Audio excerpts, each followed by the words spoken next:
All right, everybody. Welcome back to the Showing Up to Life podcast and YouTube channel. My name is Art Burns, and this is a very late edition of our podcast and YouTube channel. My gosh, some days I record this thing at like 2 or 3 in the afternoon. I'm like, oh my gosh, this is so late. But right now it is 5:30.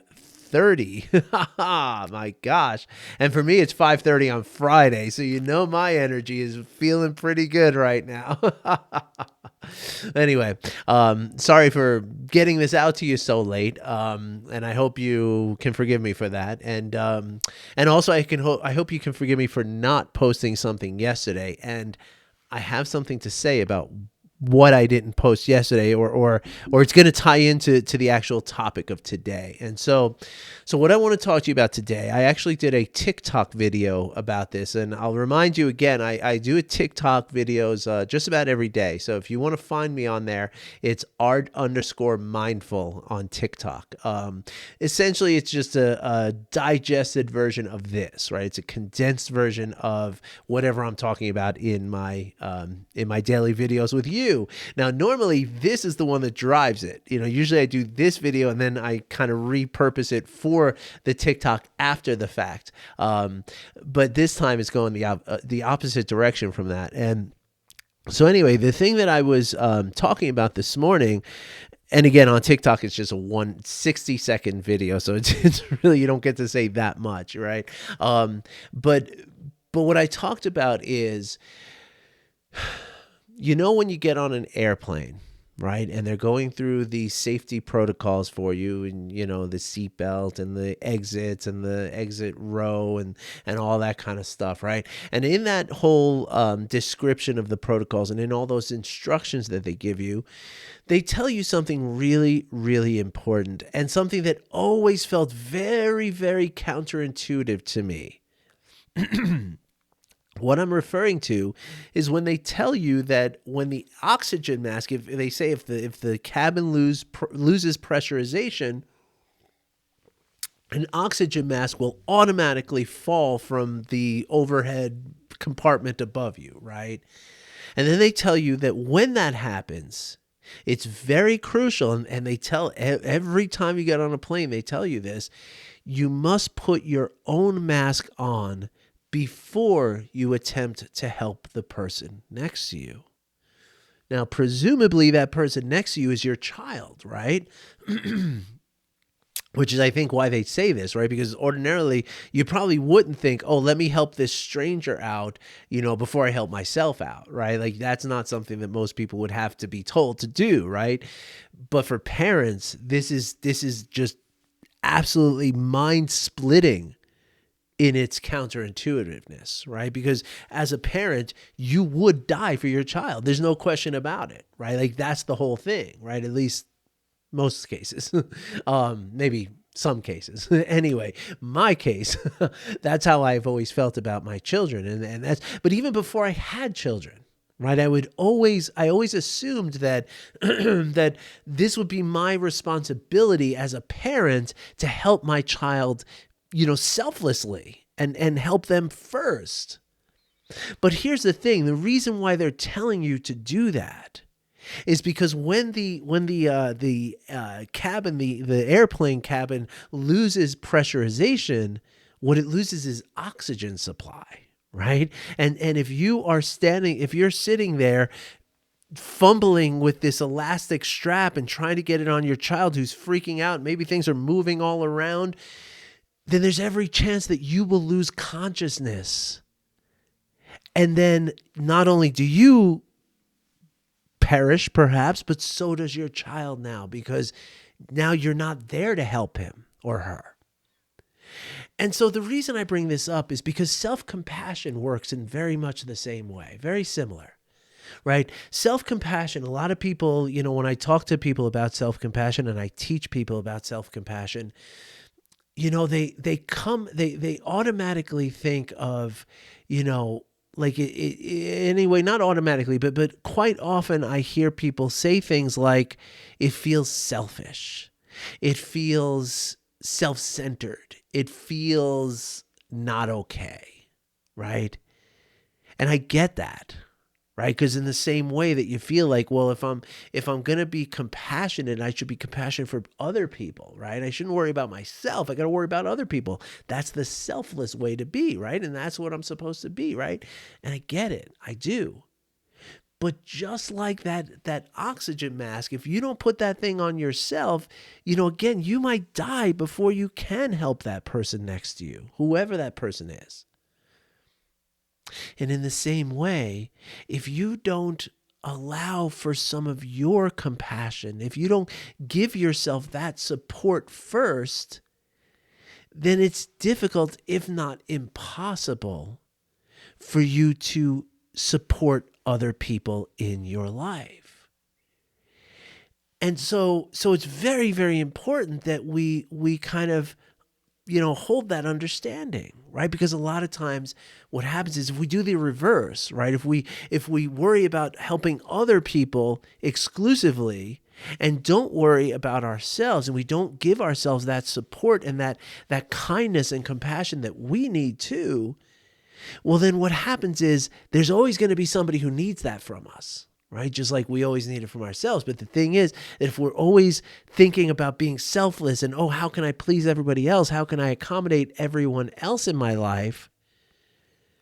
Well, then you're going to find that there's nothing left for yourself at that point, right? And so it's not an act of selfishness to put your own mask on, to give yourself compassion first. It's actually that actually is an act of selflessness, because what you're doing is you're fortifying yourself so that you can have more to give to others. And this is true in every circumstance in our lives, right? In our marriages, in our daily lives with our children, in our work. Okay, it's very, very important. And this ties right into what happened yesterday. So I had a whole day planned yesterday, right? It was all, everything was all kind of set up, right? I was, normally I don't know if I've told you all this, but I like to do a lot of cycling. Like I for the first 3 or 4 years that I lived in Denver, I was exclusively on a bicycle. Like anywhere I had to go, whether it was a store, whether it was a doctor's appointment, whether it was wherever I was working at the time, I had to ride my bike. And I did this for 4 seasons, right? 4 seasons a year, whether it was even in a blizzard. I used to have a little co-working space that I used to work in before I had this wonderful setup. And one day I remember riding through a snowstorm, and the guy who was like the office manager saw me coming in. He was like, "Dude, are you kidding me? In that snow, you are hardcore with this bicycling." And yeah, I'm done up. I got the whole, rain pants, rain jacket, all kinds of layers and special gloves that I got and everything else. And that's what I loved to do. It was like a badge of honor in a way, right? Like the worse the weather, the more satisfying it felt to me to do it, right? And so in the last couple of years, because of the pandemic and because of homeschooling and because of, my work and stuff, my cycling has fallen off. Like, in fact, I think I was not on my bicycle for maybe a whole year, like didn't even get on it for a little ride for almost a whole year during the pandemic. And that was tragic to me, right? And it hurts. And it was, really not, I missed it a lot, right? And so I'm working it back in these last few months now, and I'm getting back in my rhythm. I'm, losing some of that COVID weight I put on. I'm feeling good. My muscles are toning. I'm feeling, my sleep is improving because I'm getting good exercise every day. I went to the doctor, and blood pressure and all that stuff is looking great. So everything's going well with that, right? And so yesterday, my wife and I had this kind of, arrangement that, we needed some stuff from the grocery store, and I also needed something like an office supply thing. And there's an Office Depot right across the street from where I get my groceries. And that grocery store is about like a 8.5, 9 mile ride to get there. I take a long route to make it that long. It could be as little as like 3 miles, I think. But I take the extra because if I go there and back, it's almost a 20-mile ride. And that's my sweet spot. I try to go for about 20 miles because that's just how it feels good to me, right? And so we had this whole thing set up, and through no fault of her own or whatever, it just my wife forgot what we had arranged, and so I woke up and I found that she had already gotten all the groceries, right? And I was like, my bike ride, you know? Anyway, I'm not going to go through the whole exchange. I'm telling you a lot more information than is really pertinent here.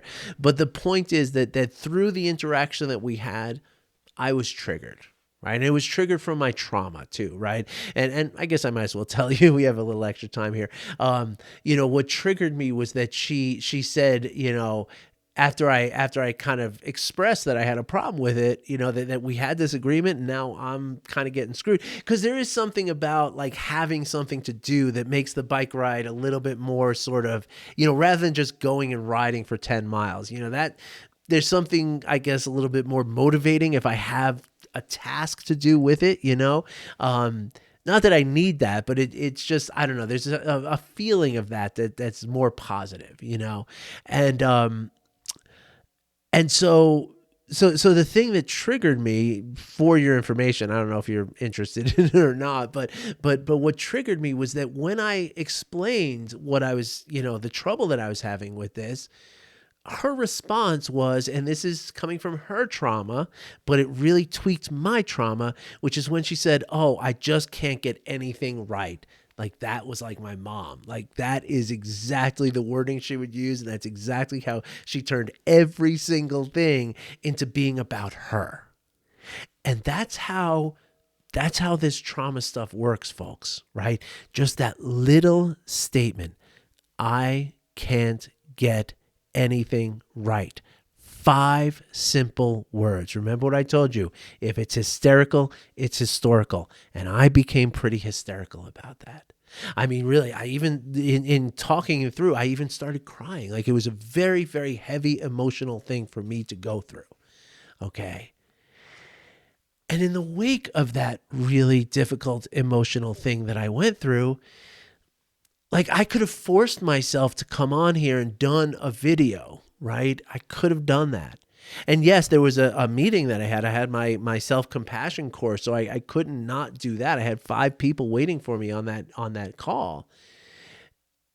And so I could have forced. I did show up to my self-compassion course. I can't not do that. If I can, I will not leave 5 people hanging like that, unless I'm like really sick and not able to do it. I was able to regulate myself enough to do that, but it's like all the energy I had. Right?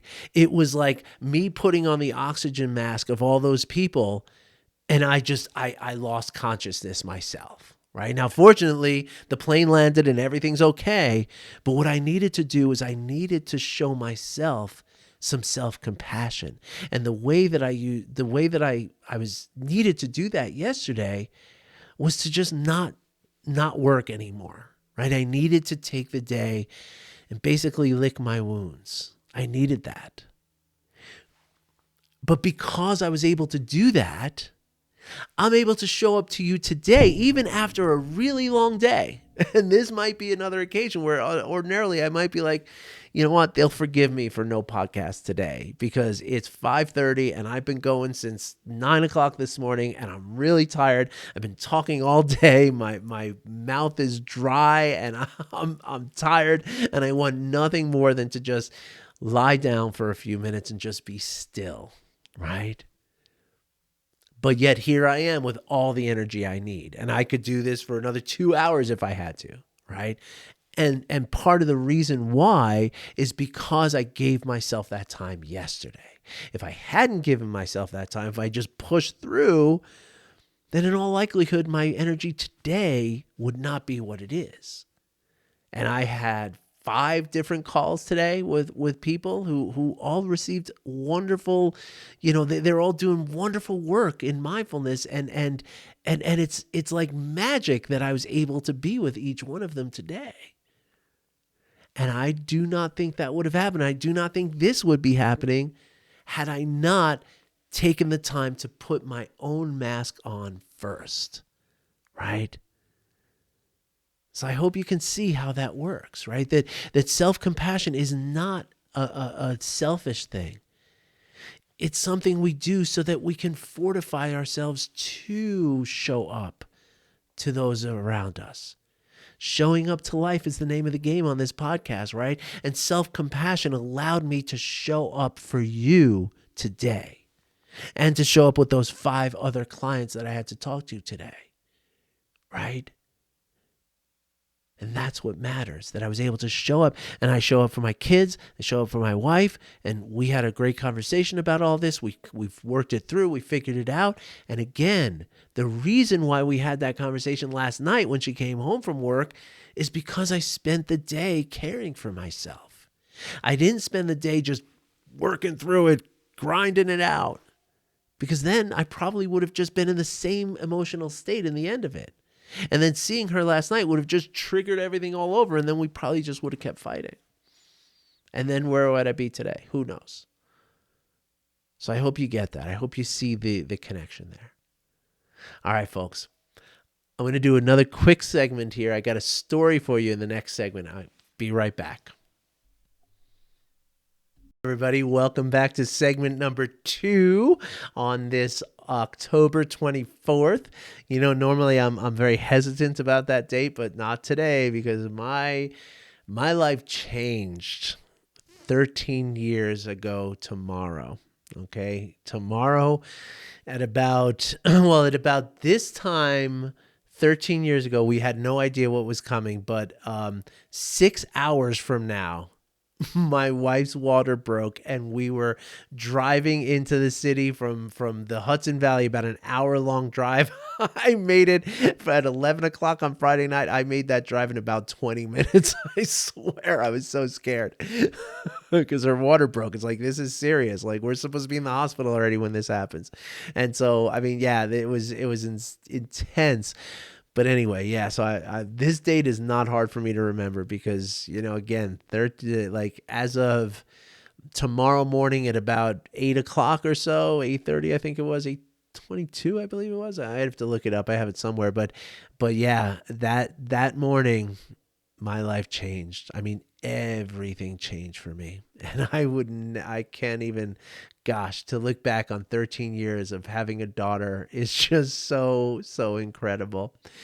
And yeah, and of course I have a son also, and he's awesome too, of course, but it's just like, wow. I mean, just the way things change. So anyway, yes, today's the 24th and tomorrow's the 25th. And so I don't know why I had to share all that with you. I guess it just spontaneously, just my happiness, you know, just seeing her grow and become a woman. It's really intense, you know. And of course, any of you astrology folks know that this is Scorpio season. So, you know, maybe you can have a little compassion for me of everything I've gone through, because it ain't easy raising a Scorpio, I'll tell you that. And my daughter is every bit a Scorpio, I'll tell you that. So anyway, I want to tell you a story here for this segment today, and just going to tell the story, and hopefully you feel this story. Okay, so the way this was told to me was that a psychology professor was or a philosophy professor in front of his class one day. He took a very large jar, like one of those, you know, like you get it like in the United States it would be Costco or Sam's Club, or, you know, one of those, you know, bulk kind of things where you buy like a jar of mayonnaise. It's like, you know, I don't know, 10 gallons or something like that, you know, more mayonnaise than anyone should ever need unless you're running a restaurant, right?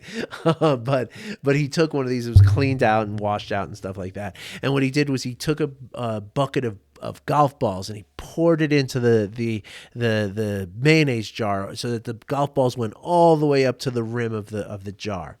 And he asked his class, he says, "Is this jar full?" And everybody's looking and say, "Yeah, it's full of golf clubs, professor." And he goes, "Okay."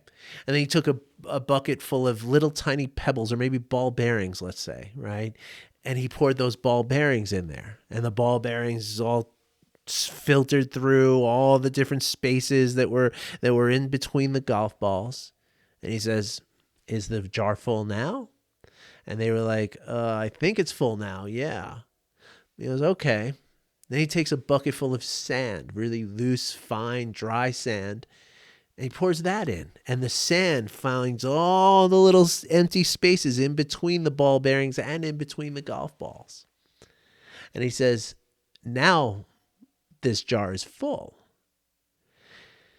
And he says, the golf balls, or let's go the other way. He says the sand represents your job, your electric bill, your shopping list, your chores, you're getting your oil changed in your car, right? All the kind of menial stuff that we have to do every day. We all kind of have to do this stuff in order to live, right?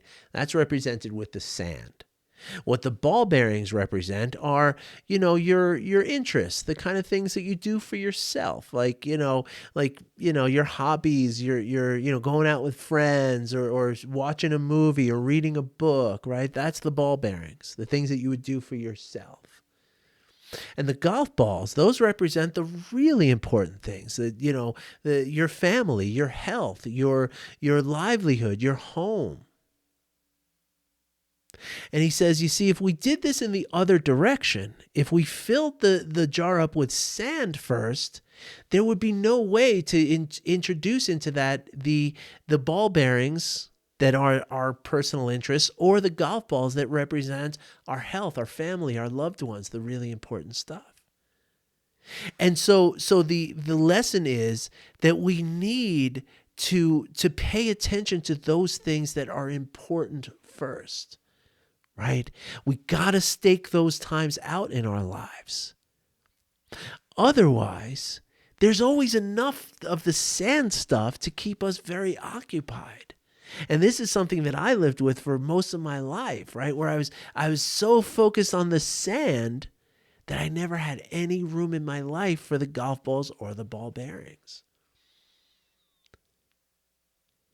And this is important, folks. This is really important because, nobody's going to stop you and say, hey, you got to make room for your golf balls, right? Your boss isn't going to do it. Your friends aren't going to do it. Your family's not going to do it. Maybe they will. Maybe you're lucky that way, but most of the time, no, because you know why? Everybody's managing their own golf balls, ball bearings, and sand. And just as I said before in the last segment about the self-compassion, that if we give away, if we don't give ourselves some kind of attention, but instead give our attention all out, then there's never going to be an end of people asking for our attention. That never stops. Right? There's always something else in the world that's going to need our attention, that's calling for our attention. Just like there's always going to be more stuff to worry about with our jobs. There's always going to be more electric bills. There's always going to be more, shopping lists and oil changes and flat tires and getting our kids to school and all that kind of stuff, right? There's always going to be more of that stuff. And so if you just focus on that stuff, you're never going to have room for you. And so in the same way, it's an act of self-compassion to carve out that time for ourselves. And what does that look like? That looks like a morning routine in which you read a few pages of a book instead of going on social media as soon as you wake up. That looks like, taking a half hour after work, not going to maybe it's going to the bar. If that's the thing that makes you happy, then do it. I mean, I'm not, what you do is not important, but having that time to do it is important. Now, the reason I was going to say not going to the bar is because a lot of times that's an escapism, right? That's like, I'm just going to the bar so that I can, withstand my wife when I get home. That's ordinarily the kind of vibe with that kind of stuff. And I know that because I was that guy for a long time. I would see them all at the bar at 5:00, But the idea though is that, taking that half hour after work to maybe take a walk, right? Or maybe, listen to some music that you really like, or maybe watch a little podcast, listen to a little podcast like this one, or watch a YouTube video, right? For a half hour before you go and kind of rejoin with your family and play that role of whatever role you play in your family, right? Because again, your family needs stuff from you. And that's okay that they need stuff from you, right? Like that's what families are all about. And hopefully that's a reciprocal thing. And that's something else that we can bring mindfulness to, right? Because if it's not reciprocal, well, then self-compassion compels you to make that reciprocal, right? But the reality doesn't change that if you have a spouse and children, or even if you live alone, when you get home, you gotta do dishes, you gotta cook, you gotta clean, you gotta, maybe you have a pet, and certainly if you do have a wife, a spouse and children, well, then when you get home, they need you. They need stuff from you. Maybe your spouse has been home with the kids all day and he or she needs some time for themselves, or else they're going to lose their minds, right? So you're on as soon as you walk in, perhaps. Maybe not. Maybe you have a different arrangement, and that's also something that's very doable, is to be intentional and have conversations with each other in our families and say, hey, I need this little time, this little buffer. I don't want to avoid coming home, but could I have a half hour when I come home? Right? Or whatever that thing is that needs to happen. But the point is that, again, your wife or your husband or your children are less likely to be like, hey, do you need time for yourself? Do you need a little do you need a little space? Should I back off here? I mean, especially kids aren't going to do that. Kids are like, daddy's home, mommy's home. Woo, give me dinner. Right? And so if you're not going to look out for you, chances are that others aren't going to do it. Not in the same way that you would do for yourself anyway. I mean, hopefully, yes. Hopefully you have an empathic spouse that recognizes your needs too. I hope that's true for you. And if it's not a bad thing, right? Because your spouse is doing the same thing you are, right? They're just trying to work out their own thing. They're just trying to survive and trying to get through this life that we're doing, right? And so that's also something, though, that an act of compassion that, as I always say, compassion is not just for yourself or just for someone else. Compassion is compassion. It is either there, all of it, or it's not. And so what happens is, by showing yourself this compassion and recognizing the need for you to stake out that room for your golf balls and your ball bearings before everybody pours all the sand into you, that once you recognize that need for yourself, well, then guess what? Now you might be the one to go to your spouse and say, hey, do you need some time? Are your golf balls okay? Do you need to put some golf balls in your mayonnaise jar right now? Because if you do, I'm willing to give you that space because I know how important that is. So you see, just like I said in the last segment, by putting your own oxygen mask on, it facilitates you to help others. And my friends, that's what the whole thing is about here. Right? That's the whole thing. I'm going to wrap this up with a quote from Ram Dass that I repeat here a lot. Ram Dass said a long time ago, he said, you can do nothing for me but work on yourself. And I can do nothing for you but work on myself. I am so grateful for all of you for listening, for giving me this platform for which to express myself and to help you, help me, to help you, to help me, to help you. Because that's something else that Ram Dass said. I used to have this on my phone lock screen until my daughter decided to change it for me. Scorpio, I'm telling you. But Ram Dass also said that I help others to work on myself, and I work on myself to help others. To me, that's what the emerging game is all about. And I'm with you, RD. I am with you. All right, everybody. Thanks for listening. Thanks for watching. I hope you have a wonderful couple of days, and I will be back on Wednesday with a fresh episode. Have a great day, everybody. Take care.